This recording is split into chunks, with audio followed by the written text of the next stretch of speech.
Hallo en welkom by die Marvel Movies preekreeks. So wat ons in hierdie reeks gaan doen, is ons gaan deur middel van allegoriese verwysings kyk na rolprente van vandag en hoe ons dit kan vergelyk met bekende stories in die Bybel. Okay, so allegoriese verwysings, groot woord. Eintlik al wat ons gaan doen is ons gaan kyk na scenes of karakters in die Marvel Universe. So Iron Man en wie staan nog? Hulk, Thor, Doctor Strange en die res. En wat ons dan eintlik maar gaan doen is ons gaan kyk na sekere scenes of karakters dan in die Bybel en kyk wat se parallelle ons kan trek. Dalk net om ons te help om die Bybel beter te verstaan. So hoekom doen ons dit? Hoekom doen ek dit? Is dit omdat ek verveeld is en in lockdown is en nêrens jy net moet gaan nie? So ek maak nou maar net video's? Nee. Dis eintlik 'n bietjie meer as dit. So eintlik waar die idee vandaan kom is Rudolf Botha. Hy doen verskriklik baie werk oor met flieks en hoe ons flieks kan gebruik in preke en om die Bybel beter te verstaan. En ook ons bure is verskriklik loud en hulle kyk die hele dag movies, soos in die hele tyd. Nou ons by 'n klein kompleks, mure is dit, so dis net die hele tyd soos al die movies wat speel in die agtergrond en dit is Lord of the Rings en The Matrix en Transformers. Hulle het vir een of ander rede kyk hulle Netflix wat in trilogies is. In elk geval, so het hulle ook Marvel onlangs gekyk en ek kon nie anders terwyl ek besig is om te werk, hoor jy nou maar net hierdie flieks en ek luister al saam. En ek dink ook nog 'n rede hoekom ons moet doen is ons moet onthou dat die Bybel regtig baie oud is. Soos in die tekste, die stories in die Bybel is meer as 2000 jaar oud. Selfs al gaan jy vandag en jy koop 'n nuwe Bybel by Koen Boeke, en jy kom daar aan en die deur is toe en jy moet oor 3 weke teruggaan, en jy koop 'n nuwe Bybel, is dit nog steeds ou stories. Dis oor die 2000 jaar oud.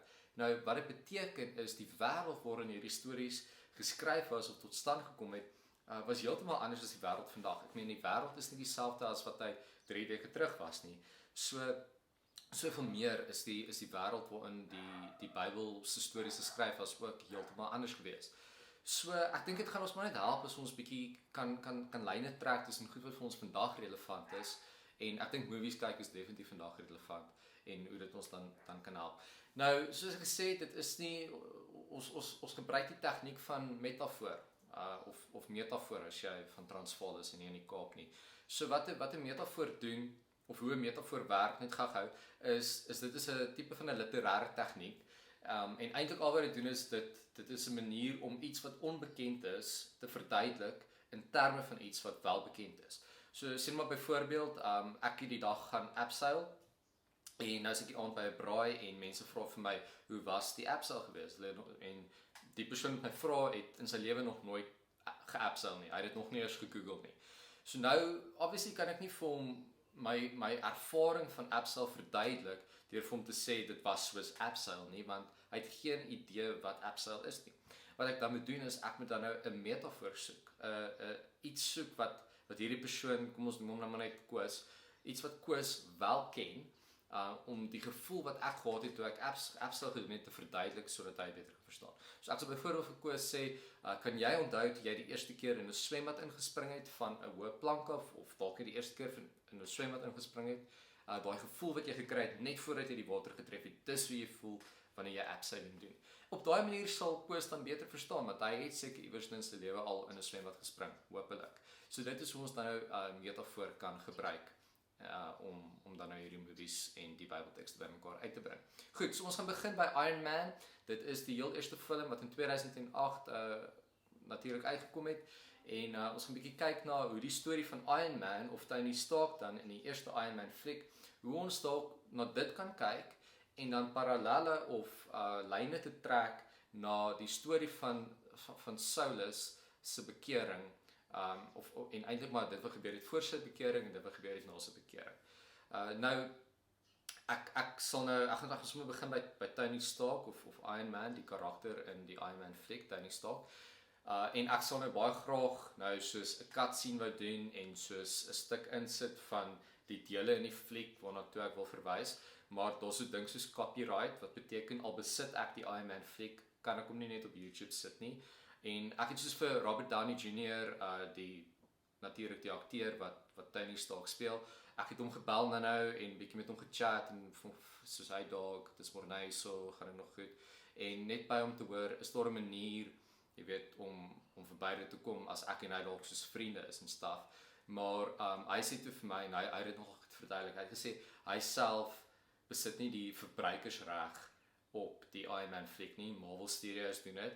So ek moet hulle bel en ek het hulle try bel, maar hulle is ook toe as gevolg van die COVID-19. So ek gaan net vir julle vertel wat gebeur in die fliek en dan gaan ek soos baie lae kwaliteit images opsit net op 'n manier dalk ek kan daarom dit doen. Hy het gesê dis okay. So wat gebeur in Iron Man is en ek gaan eintlik maar net die eerste halfuur van die fliek is belangrik vir die doeleindes van hierdie video. So wat gebeur is ons word voorgestel aan die karakter Tony Stark wat natuurlik gespeel word deur my vriend Robert Downey Jr. En wat basies die fliek begin en wys hom as hierdie genius wat op 17-jarige ouderdom, jy weet, 'n graad al gekry het by universiteit en hy slim en wat hy basies doen is hy het sy pa se besigheid oorgevat. En wat sy pa gedoen het, Howard Stark, is hy het wapens vervaardig, eintlik maar grootendeels vir Amerika sodat hulle die land kan beskerm. Jy weet, freedom, wat ook al goed. So hy het wapens vervaardig en hy was massively successful. Hy was so successful dat hy te cool was om sy eie award ceremony by te woon. Soos hulle gee hom hierdie award en hy's nie eens daar nie. Hy's in die casino besig om te dobbel. Hy's so cool. Hy is nie staan nie. In elk geval, dan gaan die fliek nou oor waar hy een of ander nuwe missiel, die Jericho missile, dis wat hy het noem, gaan hy nou demonstreer. So hulle is daar in die middel van die woestyn en al die militêre outjies is nou daarso en wat Tony Stark dan doen is hy skiet hierdie missile en hulle is soos wow, dis super cool. Ons gaan so baie vrede kan hê met hierdie nuwe cool missile. En dan na dit, dan ry hulle nou in 'n konvooi dan nou terug, seker na die lughawe toe. Dan word die konvooi aangeval. Daar word geskiet op die konvooi en wat dan gebeur is Tony Stark val dan uit die kar uit en die volgende ding is daar land 'n missiel reg langs hom. En op die missiel staan daar geskryf op die label Stark Industries. So sy eie missiel wat deur hom self vervaardig was, land langs hom en hy ontplof. Al die skrapnel gaan deur sy bulletproof vest en hy pas uit. Volgende oomblik word hy wakker in 'n grot in die middel van nêrens en toe was hy basies deur 'n terroristegroep aangeval wat sy wapens op een of ander manier in die hande gekry het. Hy sien toe hoe sy eie wapens wat hy vervaardig het, wat hy gedink het hy vir 'n goeie doel doen, nou deur terroriste gebruik word, dat dit in die verkeerde hande is en op 'n manier ontsnap hy toe, maar hy besef dat hy eintlik besig is met die verkeerde goed. Hy is besig hy gedink hy is besig om iets te doen vir 'n goeie doel, maar duidelik nie. Dat sy wapens is besig om meer skade te doen as wat hy besig is om goed te doen. En hy ontstap toe uit die grot uit deur 'n baie basic Iron Man suit wat hy gebou het en hulle kry hom en hy's eintlik in 'n rolstoel soos wat hulle hom by die vliegtuig uitstoot. En eerste ding wat hy doen toe hy terug is in Amerika en hy veilig is hy roep 'n perskonferensie bymekaar en hy announce dat hy Stark Industries toemaak. Hy maak die deure toe, hy sluit dit tot verdere kennisgewing. Want hy het besef dat wat hy besig is om te doen werk nie. Dit is verkeerd. Die wapens kom in die verkeerde hande en duidelik kan hy nie eers sy eie government vertrou in hierdie situasie nie. So wat hy toe nou doen is hy maak toe nou die Iron Man suit en hy toets hom. En wat basies gebeur in Iron Man 1, want Iron Man 1 se heel laaste woorde van die movie, groot spoilers hierso, is weer 'n perskonferensie bymekaar en dit begin waar hy een of ander storie probeer opmaak oor wat gebeur het, maar waar hy eintlik maar net vir die mense sê I am Iron Man. Groot spoilers, laaste fliek in die Marvel Universe, ending lines van Tony Stark ook. Maar in elk geval, so wat basies daar gebeur het is hy was gekonfronteer met 'n realiteit. Hy het gedink hy was op die regte pad, hy was duidelik nie. Hy het 'n keuse gemaak om te draai. Eintlik 'n tipe van 'n bekeringsmoment, want hy het omgedraai, hy het 'n ander roete begin stap. En Tony Stark is dood en Iron Man word gebore. So dis basies wat gebeur in Iron Man 1. So nou is die vraag, wat het Iron Man te doen met Saulus of Paulus die apostel se bekering? Nou ons almal ken vir Paulus die apostel, natuurlik verantwoordelik vir meeste van die Nuwe Testament, maar wie was Paulus die apostel gewees voordat hy Paulus die apostel was? Hy was Saulus gewees. Nou Saulus, soos ons lees tussen Handelinge hoofstukke 6 tot 8, Saulus het die Christene vervolg. Hy was 'n Fariseer gewees en hy was nogal in dit gewees met die Joodse Raad. Nou die Joodse Raad wou eintlik maar die Christene vervolg het, want die Christenbeweging het baie groot gegroei en hulle was 'n bietjie in teenstand gewees met dit wat die Joodse Raad wou reg gekry het. So die Fariseërs het nie gehou van die Christene nie. En wat nou gebeur het is, hulle het agtergekom dat die Christene regtig besig is om 'n bedreiging te word en dat hulle iets gaan moet doen om die Christene uitmekaar uit te kry. Toe gebeur het dat Saulus eintlik 'n plan orkestreer om Stefanus, een van die eerste apostels, iemand wat baie wondertekens gedoen het, te stenig. Nou dit sê nie pertinent in die boek Handelinge dat Saulus die steniging van Stefanus gereël en georkestreer het nie, maar as ons bietjie tussen die lyne gaan lees, sal ons sien dat dit wel in alle waarskynlikheid Saulus was wat Stefanus se steniging heeltemal eintlik gereël het. Wat dan gebeur na Stefanus se steniging is al die Christene versprei oor die wêreld, maar Saulus hou nie op daar nie. Dis nie vir hom genoeg nie. Hy wil hulle gaan haal daar waar die Christene oor die wêreld is. Hy wil hulle gaan haal en hulle voor die Joodse Raad bring. So hy vra toe nou 'n brief vir die Joodse Raad om Damaskus te gaan om Christene te gaan haal. En op pad Damaskus toe verskyn die Here aan hom en daar word geskryf dat daar 'n lig uit die hemel op hom straal en hy hoor 'n stem wat vir hom sê, Saulus, waarom vervolg jy my? En Saulus vra, wie is dit wat met my praat, want hy en sy volgelinge hoor die stem, maar hulle sien nie iemand nie, en die skrif sê vir ons dat die stem geantwoord het, dit is ek Jesus. Dit is ek Jesus wie jy besig is om te vervolg. En Saulus vra toe, wat wil u hê moet ek doen? En Jesus sê toe vir hom, gaan Damaskus toe, en daar sal jy basies verdere instruksies ontvang. Intussen was dit nou Ananias wat vir Saulus in Damaskus gekry het, maar op pad Damaskus toe kon Paulus of Saulus althans vir 3 dae nie gesien het nie. Hy het ook nie geëet of gedrink nie. So daar was 'n tipe van 'n tydperk gewees waar hy soos Tony Stark in 'n rolstoel was op pad terug. En wat nou in Damaskus gebeur is Ananias kom toe by Saulus uit. Hy was eers bietjie bang vir Saulus want hy het gehoor dat hy hierdie bad ou is wat almal net vir al die Christene vervolg.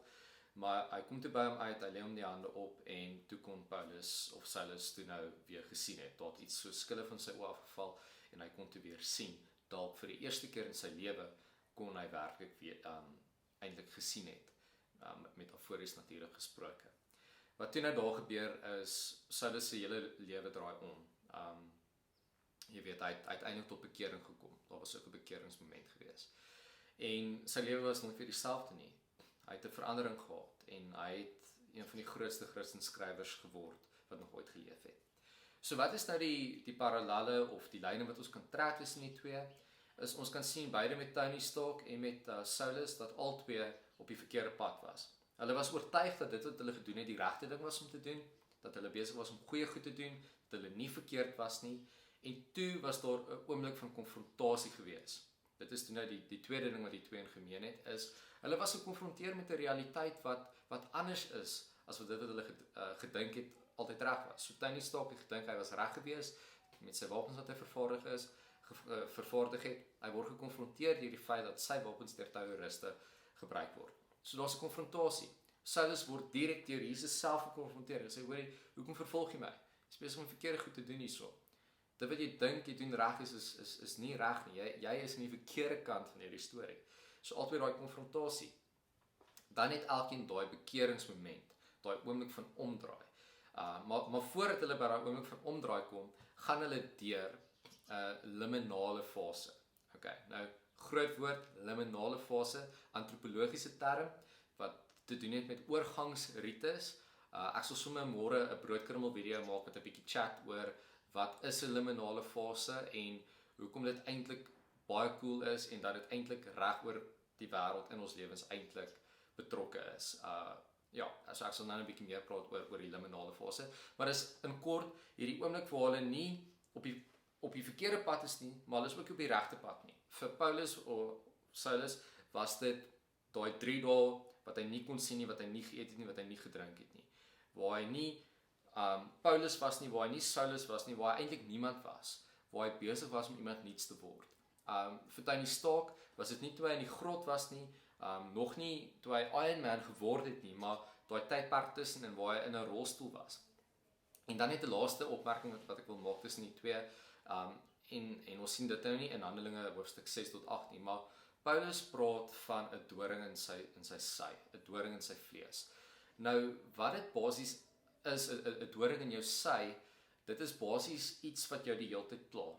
Iets wat in jou gewete is, iets wat jou die hele tyd 'n tipe van 'n hinkering wat jy wil terugvat na 'n donker plek toe. Nou, daar was nou baie geskryf oor wat presies is die doring in Paulus se vlees. Wat is die ding wat hom hond? En baie sê dat dit die bose is, wat hom, jy weet, die altyd wil verlei om die verkeerde goed te doen. Maar ek dink dit het iets te doen met sy verlede. Hy word gehond deur die verkeerde goed wat hy gedoen het voordat hy tot bekering gekom het. En dis die doring in sy vlees. En vir Tony Stark, daai skrapnel van sy eie mesiel wat afgegaan het, is in sy lyf, en dit is die hele tyd op pad na sy hart toe. Hy moet 'n elektromagneet ding dra om daai skrapnel weg te hou. En so word Paulus ook die hele tyd gehond deur sy verlede. En dis 'n tipe van 'n self-inflicted wond. Ek meen Tony Stark was deur sy eie mesiel, jy weet, getref, en daai draai vir die res van sy lewe saam met hom. Dit is daai stuk verlede wat hom herinner aan wie hy was. Maar hierdie toestel hou hom lewendig, dit hou die messy verlede weg. En vir Paulus is dit sy bekering, is dit die woord van God, is die evangelie, dis Jesus Christus, wat hom weghou van sy messy verlede af. So dis maar wat ek net vandag met jou wou gedeel het. Ons kan kyk na Iron Man, ons kan kyk na Tony Stark, ons kan kyk na stories soos Saulus, of Paulus, en kyk hoe die twee bietjie met mekaar praat. Dit help ons net om die Bybel bietjie beter te verstaan in vandag se tyd, dink ek ten minste. Ek weet toe ek op skool was, het ek regtig gesukkel om die Bybel te lees, en ek het gesukkel om die Bybel te verstaan, want dit was vir my baie vreemd, dit was baie ver gewees. Maar as ons bietjie kyk na moderne voorbeelde, moderne stories, dan dink ek help dit ons bietjie om die Bybeltekste beter te verstaan. So laat weet my wat se stories jy kan dink, wat se flieks is daar, of wat se liedjies is daar, wat se gedigte is daar, goed wat jou laat dink aan stories van die Bybel. En deel dit met my. Jy kan my kry op my e-posadres, so skryf dit vir my. Wat se goed inspireer jou, of metafore kan jy aan dink? Flieks van vandag se tyd, tekste van die Bybel se tyd. Kom ons deel dit met mekaar, en kom ons kyk hoe ons mekaar kan help om die wonderlike boodskap van die Bybel wat bietjie beter te verstaan en deel te maak van ons lewens.